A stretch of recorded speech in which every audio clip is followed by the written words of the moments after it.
What is going on, everybody? Welcome back to JellyGoonTv. Welcome back to my beautiful viewers and subscribers. Thank you so much for tuning into this video. Today we have another reaction video, but before we get to that, I want to say there's a Reddit down below and there's a Discord down below where you could go check it out, of course. Throw some memes up, communicate with other people in the community. We have some groups. We have everything. You can chat with people. Do whatever you want to do, man. So we got to get some live in it. But yeah. Anyway, today we have a reaction video. We're going to react to the horrible life of people in Soviet Gulags. So without further ado, we're gonna see what this is all about. I don't know what it is, but I think it's like concentration camps for like Russian things, Russian people. So yeah, without further ado, let's get into this. And P.S. please don't be butthurt down below in the comments. If you are mad or whatever, this is just a story. It's somebody's opinion or whatever. If they read the history books or something like that. If you think this is propaganda, just don't do anything, man. Just think that for yourself. I don't care. Let's go.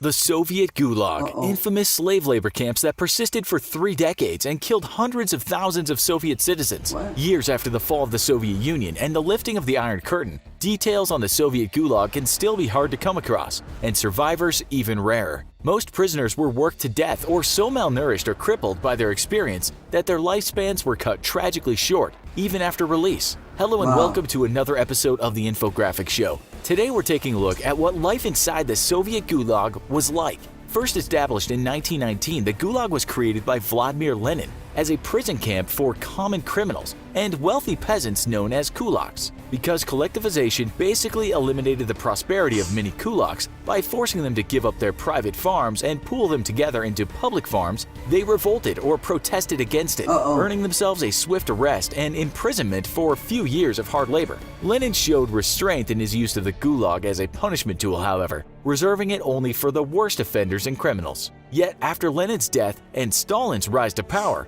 one of the first things Stalin did was to dramatically increase the population of the gulags and oversee a rapid expansion of more labor camps. That's crazy, Anyone deemed an enemy of the state could be sent to a gulag, often with absolutely no trial. During Stalin's Great Purges, where he rid the government of opposing members of the Communist Party, the gulag was the destination of choice for former military officers and government officials who were deemed disloyal. That is, if they avoided a simple bullet to the back of the head. Let me pause here. So what is uncertain about this is that it's one guy who, if he hates anybody, he could just send it to the gulag just to die and work and do everything, man. So he basically could do whatever he wants to do. He could just put the prisoners, whoever he doesn't like, politics, people who is activists, whatever, man. He could just take them and pull them in the gulag like the Jews.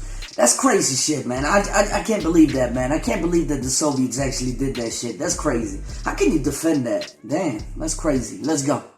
As the purges continued and grew in scope, Stalin began rounding up doctors, writers, intellectuals, students, artists, and scientists. Anyone who could oppose Stalin publicly and whip up public support could not be tolerated. Yet it wasn't just the accused who were targeted for imprisonment, as anyone with direct ties to the accused could also be rounded up and thrown in a gulag. Let me pause here. So if you just associate with the person who goes to the gulag, you can basically go there too. That's crazy shit, man. That's just unbelievable, man. That's definitely not democracy. And you say democracy is overrated. God damn.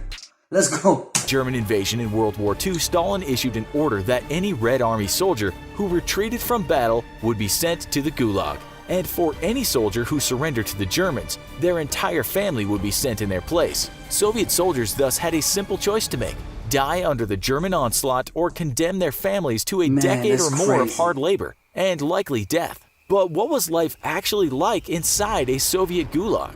For starters, each camp housed a population of both men and women prisoners, often with the two intermingling and living together. This placed women at severe risk, as rapes from both the guards and other prisoners were commonplace. Women would often be forced to find a gulag husband, a man whom would protect them in exchange for sexual favors. If not, they would often be forced to perform those favors for the prison guards in exchange for some level of protection.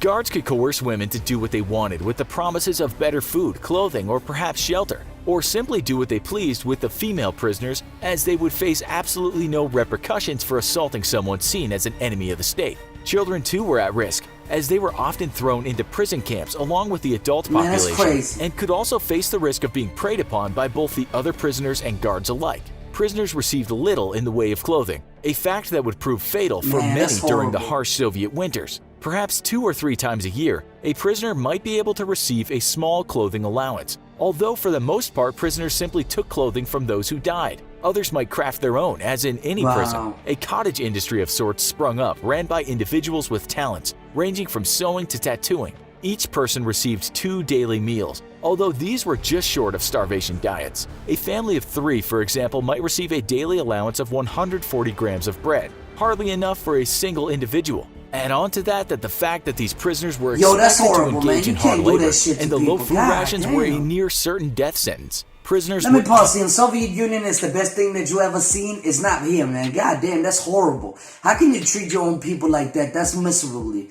I can't understand you can defend this fucking horrible shit, man. The guy who invented this deserved to die, man, which he did, but let's go. Often try to catch their own food in the form of what little wildlife they might encounter, mostly rats and other rodents, though eating insects when available was not out of the question. Boredom would certainly have not been a problem for prisoners in a gulag camp. Not one to let any amount of human misery go to waste, Stalin saw the gulags as an excellent source of free labor, just the thing to modernize a Russia that was far behind its modern competitors. Stalin immediately put the gulag prisoners to work on everything from collective farms to iron and copper mines, and felling trees to provide timber for the growing engine of the Soviet Industrial Revolution. Some of the Soviet Union's greatest engineering achievements were all thanks to slave labor, with the Moscow-Volga Canal, the White Sea-Baltic Canal, and the Kolma Highway all built atop a pile of thousands of dead gulag prisoners. In a very real sense, the Soviet Union was literally built on a pile of corpses.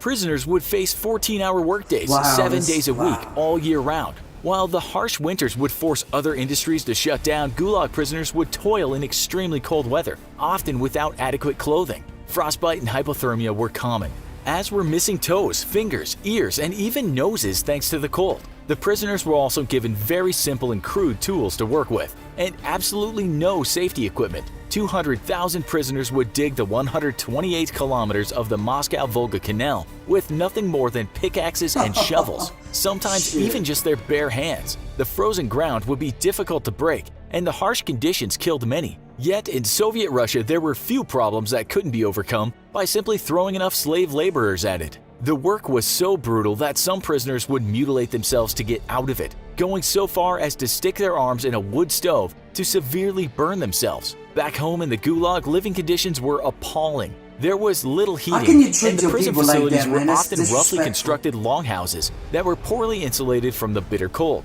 Overcrowding plagued the camps, with prisoners forced to sleep anywhere they could find a place to lay down, amidst dozens of their fellow prisoners. Gangs ran the gulags, preying on the weak and stealing or coercing food and other supplies from weaker prisoners. Most prisoners, however, were not imprisoned for life, but served sentences of varying lengths. Family members of suspected traitors, for example, would receive a minimum sentence of 5 to 8 years, and prisoners who made it to the end of their sentence were permitted to leave. If they worked extremely hard and surpassed their work quotas consistently, some prisoners even qualified for early release. Yet prison sentences could be extended without warning, prompting many prisoners nearing the end of their sentence to commit suicide out of depression. With an average 10% of the total population dying each year, however, making it to the end of your sentence was extremely unlikely. Immediately after Stalin's death in 1953, millions of prisoners were released. Nikita Khrushchev, Stalin's successor, was a staunch critic of the camps and most of the late dictator's policies, and very quickly reversed as many as possible. Yet the gulags didn't go away completely. They were, after all, a fantastic source of free labor for a Soviet Union with a weak economy. But Khrushchev did away with the arbitrary sentencing of most dissidents and political adversaries. Instead, the gulags were restructured as prisons for normal criminals, democratic activists, and anti-Soviet nationalists. Not a perfect change, but a far cry from the days of Stalin. The gulags would go on to last until 1987, when Mikhail Gorbachev, grandson of gulag victims, began the process of completely eliminating them from the Soviet countryside. Though the world knew of the Soviet gulags for decades, very little factual information about them was ever obtained during the Cold War, thanks to very strict censorship. State archives detailing the length and breadth of the gulag system were also sealed before the fall of the Soviet Union in 1991, taking years before official information on this brutal system of forced labor would come to light. Yet, despite the appearance of economically benefiting the Soviet Union through free labor, experts believe that the camps did not make a significant contribution to the Soviet economy, as without adequate food and supplies, Gulag prisoners were simply unequipped to provide productive results. How would you have survived a Soviet Gulag? Let us know in the comments. Also, be sure to check out our other video called man. So Could how would Russia I survive a Invade Europe? Gulag? I have no fucking idea. That sounds like hell, man. That sounds like hell. If you ever been through that and you come home, you just not scared of anything anymore, man. They're not gonna take you back. They're not gonna do anything because you're just gonna live your life whatever you wanted, however you see fit, man. These fucking camps are crazy, I have to say. My opinion on these camps is that they need to be eradicated, of course, like they did. They need to be destroyed. I don't really dig this. I don't really like this shit, man. People, they have rights and all this stuff, man, and they really do need it, so yeah. But yeah, it's kind of crazy with these gulags, man. I know you're gonna say down in the comments, this is propaganda, it never existed, blah, blah, blah, blah, blah, like you always do. But I do really believe in this shit, man. Call me stupid, call me whatever you want, I don't give a fuck. Fuck you. Anyway, man, so if you like this video, please hit the like button down below. And if you really want to support this channel, please do subscribe and hit that notification button so you get updated on the newest videos that comes to this channel. And become a member of the Jelly Goon Squad, of course, man. So yeah, anyway, guys and girls, I'm gonna see you in the Discord or on the Reddit. So yeah, anyway, peace.